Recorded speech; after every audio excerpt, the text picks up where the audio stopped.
Assalamualaikum warahmatullahi wabarakatuh. Perkenalkan kami dari kelompok 2. 1. Al-Marifatul Kasana sebagai moderator. 2. Emily Sekol sebagai pemaparan KB 1. 3. Penny Adelia sebagai pemaparan KB 2. 4. Anggi Febian sebagai menjawab pertanyaan. Baiklah, di sini kami akan membahas tentang modul 3, yaitu pemanfaat media display dan realita dalam pembelajaran. Saya akan menjelaskan pemanfaatan media display dalam pembelajaran. Pengertian dan fungsi media display. Apa itu media display?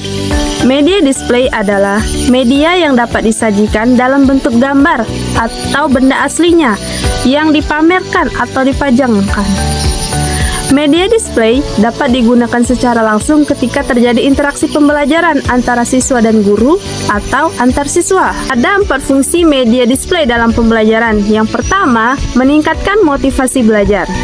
Caranya, guru bisa menempelkan poster-poster seperti poster perkalian atau pembagian. Dengan cara tersebut, murid akan selalu teringatkan tentang perkalian atau pembagian.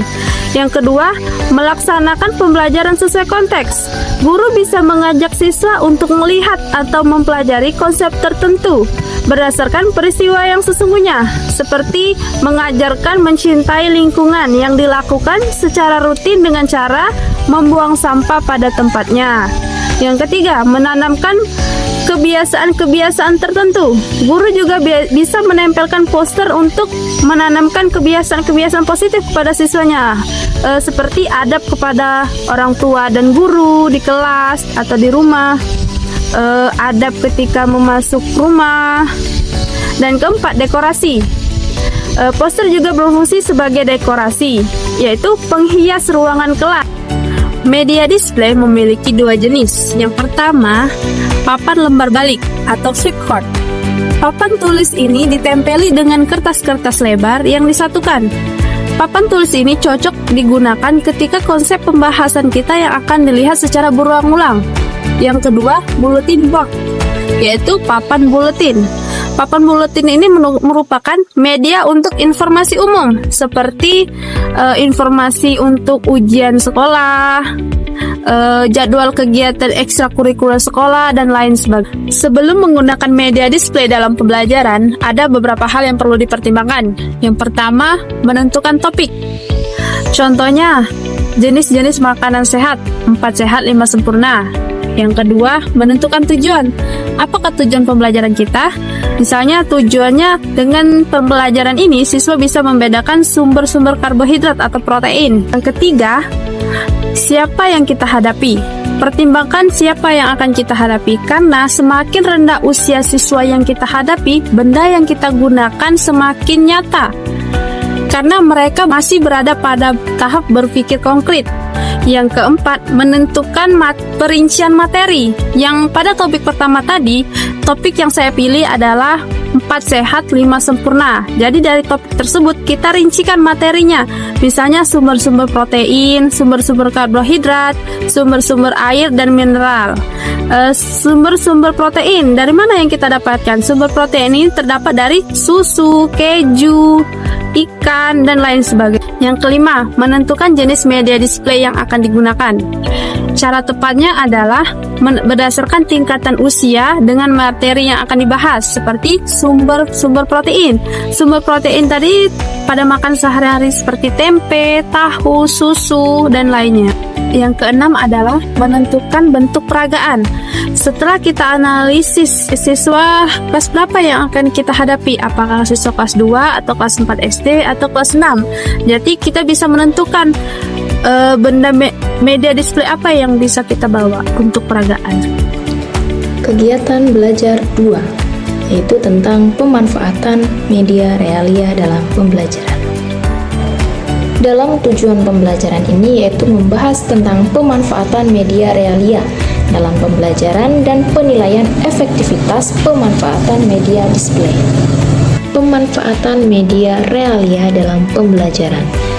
Di dalam pemanfaatan media realia dalam pembelajaran itu terdapat 2 jenis pemanfaatan, Yang pertama ada pemanfaatan realia yang sudah tersedia atau disebut dengan by utilization, dan yang kedua ada pemanfaatan realia dengan cara mendesain terlebih dahulu atau disebut dengan by design.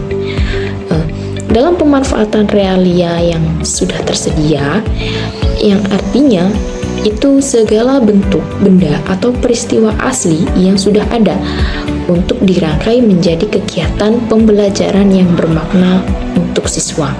Contohnya, guru ingin mengajak siswa mempelajari tentang cara menyeberang jalan yang benar dan aman. Anda tinggal memanfaatkan ruas jalan yang ada di sekitar sekolah. Kemudian tentang pemanfaatan realia dengan cara mendesain terlebih dahulu. Di sini artinya pemanfaatan ini pemanfaatan media yang perlu dirancang sebelum digunakan dalam proses pembelajaran. Hal ini dilakukan bila realita yang dibutuhkan sangat sulit untuk dibawa ke kelas atau sulit mengajak siswa untuk melihat secara langsung tentang benda atau peristiwa yang sesungguhnya. Contohnya, kita memperlihatkan kepada siswa tentang bentuk dan cara kerja jantung hewan. Kita dapat menggunakan jantung hewan seperti jantung ayam atau jantung burung yang telah diawetkan. Setelah kita membahas tentang media realia, sekarang kita bahas tentang menilai efektivitas pemanfaatan media display dengan media realia.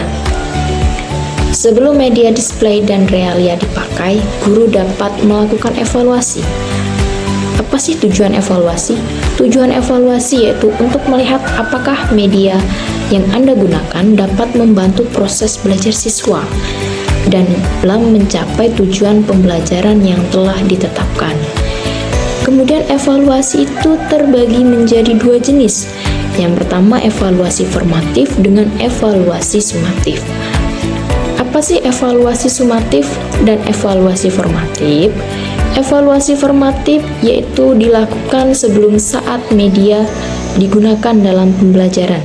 Tujuannya untuk mendapatkan masukan tentang hal-hal yang perlu diperbaiki sebelum media tersebut dimanfaatkan dengan cara memperbaiki atau menyesuaikan media display yang akan digunakan agar cocok dan tepat untuk membantu siswa belajar. Kemudian evaluasi sumatif yaitu evaluasi yang dilakukan setelah media tersebut digunakan dalam proses pembelajaran. Tujuannya yaitu untuk melihat apakah media yang Anda gunakan memberikan dampak yang positif terhadap hasil belajar siswa. Itulah tadi pembahasan dari modul 3. Apabila ada kata-kata yang salah, kami mohon maaf, dan kepada Allah saya mohon ampun. Saya akhiri, wabillahi taufiq wal hidayah. Wassalamualaikum warahmatullahi wabarakatuh.